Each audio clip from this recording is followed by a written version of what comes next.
So if I have the KPIs, I have information on how I can do pricing, then you can actually start pulling these things together and say, well, you know what? I can actually be in control of my business because I know how many units I'm going to move, how much sales I'm going to make, what my margin's going to be. That when I get that payout statement, I know that I actually I'm going to be making money. Right? It's one of the most important things for a seller today. Margin is harder and harder to come by. We'll talk through all of that. But fundamentally, if we don't know how to grow profitably, then what's the point of growth, right? And so if we look at the landscape and how things are playing out, we look at kind of the trends on Amazon over the last little bit. More and more e-commerce sellers are entering the market. There's more volume moving across the board. We see margin going down. And really all of this tells us is that there's more players in the space. There's more competition. There's more than ever. We're seeing that costs are getting higher and higher, whether it be from supply chain or your marketing costs or whatever it may be. But then it's also how we operate because there's so much data, there's so much complexity behind these things. And so when we see something like this, we see how things are projecting. You see that line very clearly that margin's going down. We got a little blip there for the pandemic, but fundamentally we're looking at it going down. And so growing today profitably is actually super challenging. Like it's not easy. It's complex, and it's just hard. It's just hard, and we don't know what to do about it. And so what can we do about it? And so to start with, let's understand what actually moves volume on Amazon, right? What actually drives our GMV? And it's the 4 Ps. Anyone who's ever taken a marketing course knows 4 Ps, right? It's the same thing here. It's the same thing everywhere. Product price, placement, promotion, right? And you can tell exactly where they are, right? Placement on the sponsored, promotion, you can see the coupon there. We see this all the time. We shop, we look at our own listings, we look at our competitor listings. We see what this is, and we actually build strategies off of this as well. And whenever one of us has an ACOS problem, I'm looking at my ad console and I see my ACOS is going up in the wrong direction. My first reaction is often, okay, if my targeting set's great. But the other parts of that are that I'm looking at across the other 3 Ps.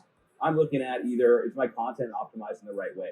Is my price competitive in where I need it to be able to drive what I need to? Do I have a promo running or is my competitor running it? And so sufficiently, we all know this. We all do this already, right? And so how do we operate in this framework to drive our GMV though? How do we operate across all 4 of these Ps? I'm talking fast on my slides, but I'll catch up. And so right now, all 4 of these Ps, we look at them independently, right? There's different tools for each one. We look at our advertising in isolation. We look at our price in isolation.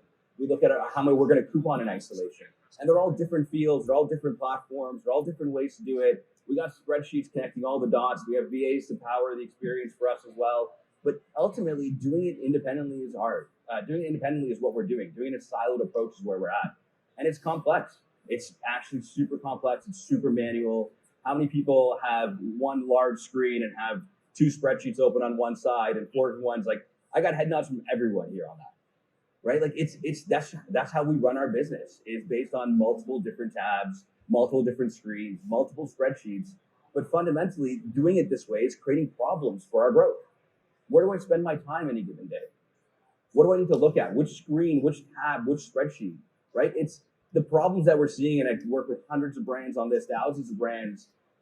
We're seeing problems that all occur that look like this, that I don't know what my core KPIs are. I don't know how much money I'm making. I got my payout statement and I'm like, oh crap, actually I lost money last month, right?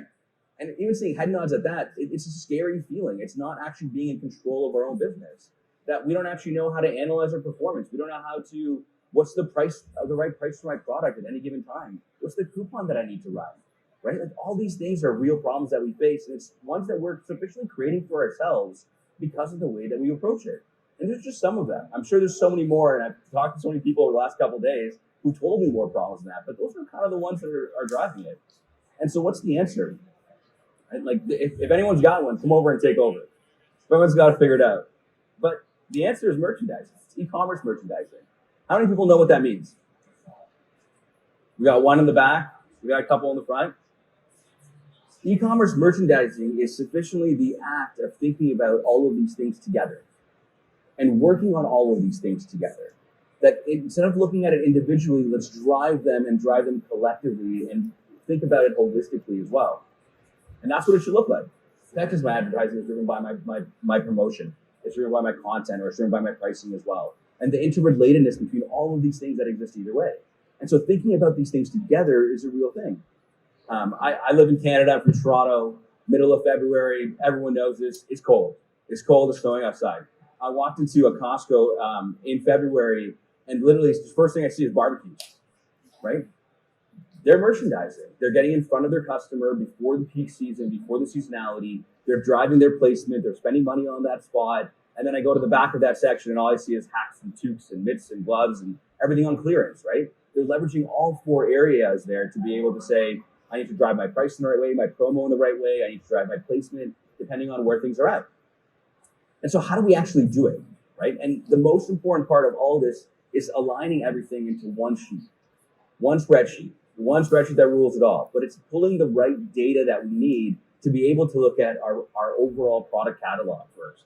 I've done this for one of our brands here, pulling all these products together, right? There's some products that are related. You got parinations, validations, you got different color variations of different products. Let's pull them all together and create collections. But the only KPIs that we need to look at are core KPIs. How many sales what's my sales? How many units have I moved? My margin, my tacos, my ad spend, my cost, and my trends. And I call it trends. I actually just do a really cool formula. I turn the spreadsheet, that color into a green or a red if my sales are up. If my margin's up, it's a darker green, and my sales are up, it's dark green. If both are down, it's really bright red, right? And starting in that way, and I have a time horizon on here. I've actually done some of this programmatically now because it's a lot easier for me to see comparison from year over year, week over week as well. But starting with collections, group your products together and look at these key KPIs. In the next sheet that I have there as well is actually dive into one of these collections, and I say, okay, I'm actually going to add a few more things. I'm going to look at my cost to actually run the demand side of my business. So any advertising spend, any discounts I'm using, any price coupons or anything like that as well. I'm looking at the conversion rate. I'm looking at my inventory as well. Across the board, if you have all of these, you'll be able to answer a lot more of your questions and look at your business holistically. Nothing else matters. Nothing else matters except these KPIs to be able to drive your business. And so let's back into problems. Just by having it organized this way, at a moment's notice, I can see how much sales I'm moving, what my units are, what my margin is. Every single day. I no longer have a lack of ability to analyze my product performance. I can go into each one, I can see what's happening and where things are playing out.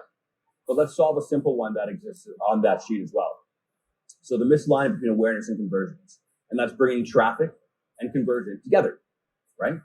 And so if I look at one of these, have them organized by bestsellers, because at the end of the day, my bestsellers sell 80% of my overall revenue, right? And so looking at some of my bestsellers there, I can actually see my conversion rates up from week over week. It's about 1.5%. If I look beyond that, I see that my page views are actually down. I've dropped about 50%. And I can see that sufficiently my ad spend is actually quite low. I probably, in this scenario, it's a lot lower than it needs to be and where I need to drive it.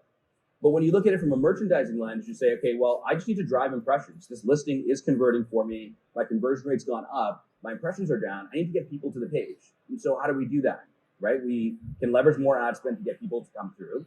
And then we can also look at promotions to use deals or coupons or strike-through pricing to be able to get people, when we look back at that listing, to actually come into that listing and leverage the conversion rate that we have.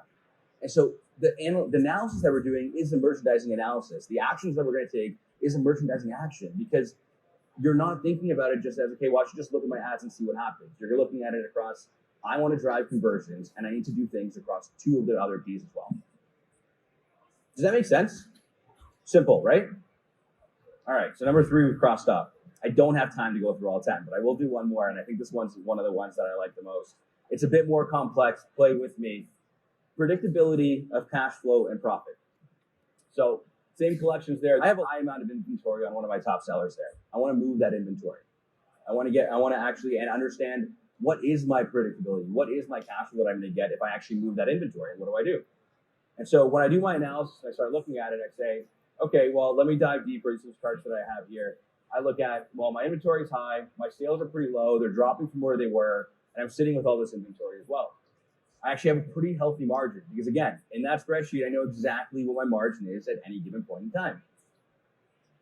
My page views have gone down, same kind of problem that we saw before, and my cost is actually dropping across the board. And so to start, we're going to do the same thing, leverage ad spend. Ads are the way to drive the impressions and traffic to the pages that you want them to, right? Let's drive ad spend to add more page views. Everyone gets that, right? Here's another sheet. I charted it out.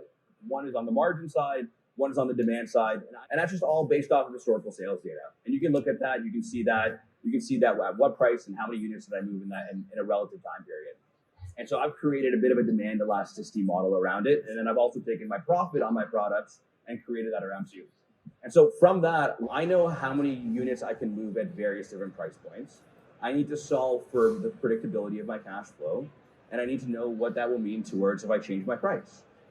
So from there, I can actually say, well, if my price is $60, then I know that I'll move 180 units, and you can actually see that on the graph there. What my revenue would be, my expected profit, and how much of a hit that will be to my margin, right? So if I have the KPIs, I have information on how I can do pricing, then you can actually start pulling these things together and say, well, you know what?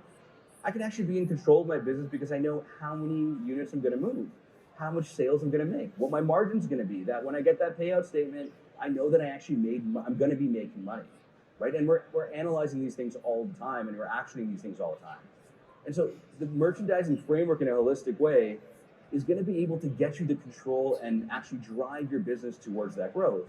That if you're making your decisions based on your margins, your profitability, every single step of the way, and you see that every single step of the day, then from that you're able to then start pushing forward and saying, well, this is where I need to double down. This is where I need to focus my efforts. And I can start getting that, number 4, crossed off. And so there's a whole other problems that exist and that exist in the way that we operate today. But if we just change the way we operate and start with the KPIs that are most important to us and focus on the core elements of our business, we can actually win. We can actually be profitable and be consistently profitable. It's not a byproduct, not just a lucky chance of success. We can do that, and we just think about it in this framework. And so change the way we look at our business. They're not independent, they're together. They work together, they're related. Fundamentally, it's all about merchandising, guys. I have a QR code. I have a massive document to do different analysis, different types of analysis as well. It talks you through how to organize your data as well. I only have 15 minutes, so I can't show you all of it, but it is a bit more complex. But it's the right path. It's the right path. And if once you have your data, it's actually super simple. And so if there's one thing that I want everyone to walk away with today, it's to understand, to achieve profitable growth, we must merchandise. We fundamentally must merchandise. Thank you.